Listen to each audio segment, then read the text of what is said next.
Hi friends, welcome back to Rani's kitchen. నేను మీ రాణి. Friends, ఈరోజు recipe వచ్చేసి టేస్టీగా హెల్తీగా చేసుకునే ఇన్స్టెంట్ బ్రేక్ఫాస్ట్ రెసిపీ అండి. డైలీ ఇడ్లీ దోశ కన్నా ఒకసారి నేను చూపించిన ప్రాసెస్తో పిండిని కలిపి దోశలు అనేవి వేసి చూడండి. టేస్ట్ అనేది చాలా చాలా బాగుంటుంది. టిఫిన్ కోసం ఏం వండాలో ఆలోచన రానప్పుడు అప్పటికప్పుడే పిండిని కలుపుకొని ఈ విధంగా చేసి చూడండి. టేస్ట్ అనేది చాలా చాలా బాగుంటుంది. అంతేకాకుండా ఇన్స్టెంట్గా చేసేసుకోవచ్చు. ఆ ప్రాసెస్ అంతా చూద్దాం. వీడియోని ఫస్ట్ నుంచి లాస్ట్ వరకు చూడండి. మధ్య మధ్యలో స్కిప్ చేయకుండా చూడండి. అలాగే ఛానల్ని ఫస్ట్ టైం వాచ్ చేస్తున్న వారు సబ్స్క్రైబ్ చేసుకుని పక్కనే ఉన్న బెల్ బటన్ని క్లిక్ చేయండి. నేను రెసిపీ పోస్ట్ చేసిన వెంటనే కూడా మీ ఫోన్కి నోటిఫికేషన్ వస్తుందండి. ఓపెన్ చేసి మీరు కూడా ట్రై చేయండి. మీకు ఎలా వచ్చిందో నాతో షేర్ చేసుకోండి.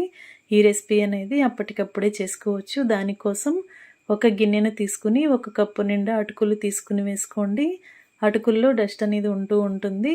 అదంతా కూడా 2-3 సార్లు వాటర్ పోసి బాగా కడిగి తీసుకుందాం. వాటర్ అన్నీ కూడా తీసేసిన తర్వాత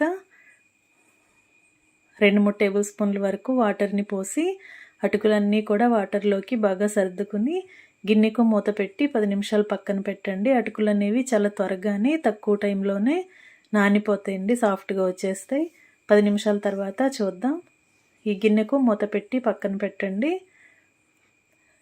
10 నిమిషాల తర్వాత చూసినట్లయితే అటుకులన్నీ కూడా బాగా సాఫ్ట్గా నానిపోయాయి. ఇప్పుడు అటుకులన్నీ కూడా చేత్తోని బాగా మ్యాష్ చేస్తున్నట్లుగా ఇలా వేళ్ళతో ప్రెస్ చేస్తూ అటుకుల్ని బాగా మెత్తగా కలపండి.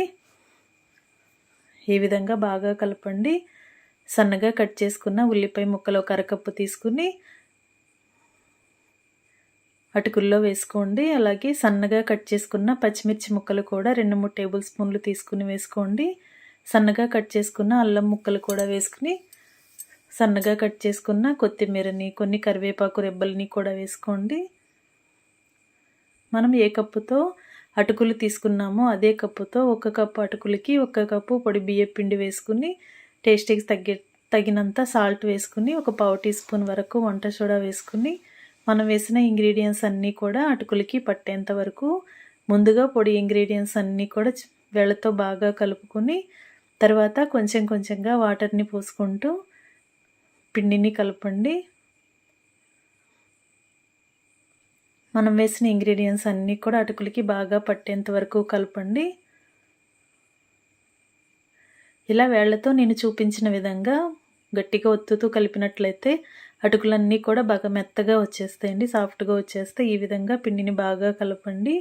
మనం ఏ కప్పుతో అటుకుల్ని కొలుచుకున్నామో, పొడి బియ్యం పిండిని కొలిచి తీసుకున్నామో అదే కప్పుతో 1 కప్పు చిక్కటి మజ్జిగ కానీ పెరుగు కానీ యాడ్ చేసుకోండి. ఇవన్నీ కూడా వేసుకున్నాం కదా. ఇప్పుడు గరిటెతో పిండి మొత్తాన్ని బాగా కలపండి. 1 టేబుల్ స్పూన్ వరకు జీలకర్రను కూడా యాడ్ చేసుకుని పిండిని బాగా కలపండి. పిండి అనేది బాగా కలిపినట్లయితే మనం వేసిన ఇంగ్రీడియంట్స్ అన్నీ కూడా బాగా కలిసి దోశలకు టేస్ట్ అనేది చాలా చాలా బాగుంటుంది. ఈ విధంగా బాగా కలుపుకున్నాం కదా. ఇప్పుడు పిండిని ఒకసారి టేస్ట్ చూసుకుని సాల్ట్ కానీ మీకు టేస్ట్కి తగ్గట్టుగా లేకపోతే యాడ్ చేసుకుని పిండిని పక్కన పెట్టుకుని దోశలు అనేవి స్టార్ట్ చేసుకుందాం. పిండిని 1-2 నిమిషాల పాటు పక్కన పెట్టినట్లయితే బియ్యం పిండి వేసాం కదండి, పిండి అంతా కూడా మజ్జిగలో బాగా నానుతుంది. 5 నిమిషాల తర్వాత స్టవ్ ఆన్ చేసి తవా పెనం పెట్టుకోండి. దీనిలోకి 2 టేబుల్ స్పూన్ల ఆయిల్ పోసుకుని ఆయిల్ కాగిన తర్వాత 1 టీ స్పూన్ తెల్ల నువ్వులు వేసుకోండి.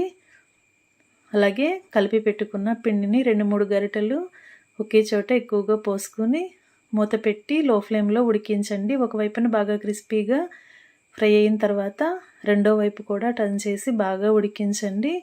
లో ఫ్లేమ్లో ఉడికించినట్లయితే లోపలంతా కూడా పిండిగా లేకుండా బాగా ఫ్రై అవుతుందండి. ఈ విధంగా మూత పెట్టి సిమ్లో పెట్టుకుని మంట మొత్తం తగ్గించి ఉడికించండి. ఇదే విధంగా మిగిలిన దోశలను కూడా ఇదే ప్రాసెస్తో బాగా ఫ్రై చేసి ఉడికించిన తర్వాత స్టవ్ ఆఫ్ చేసుకుని ఇలా అటుకులు పెరుగుతో కలిపిన పిండితో ప్రిపేర్ చేసుకున్న దోశలను సర్వింగ్ ప్లేట్లోకి తీసుకుని అప్పటికప్పుడే సర్వ్ చేసుకోవచ్చు. చాలా చాలా టేస్టీగా ఉంటాయి. ఎప్పుడూ ఒకేలాంటి టిఫిన్ కాకుండా డిఫరెంట్ టేస్ట్తో ఈ విధంగా ఒకసారి ట్రై చేసి చూడండి. మీ అందరికీ కూడా చాలా బాగా నచ్చుతుంది.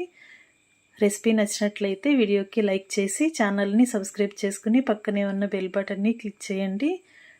నేను పెట్టిన ప్రతి రెసిపీ కూడా మీ ఫోన్కి నోటిఫికేషన్ వస్తుందండి. ఓపెన్ చేసి చూసి మీరు కూడా ట్రై చేసి మీకు ఎలా వచ్చిందో నాతో కామెంట్ సెక్షన్లో షేర్ చేసుకోండి.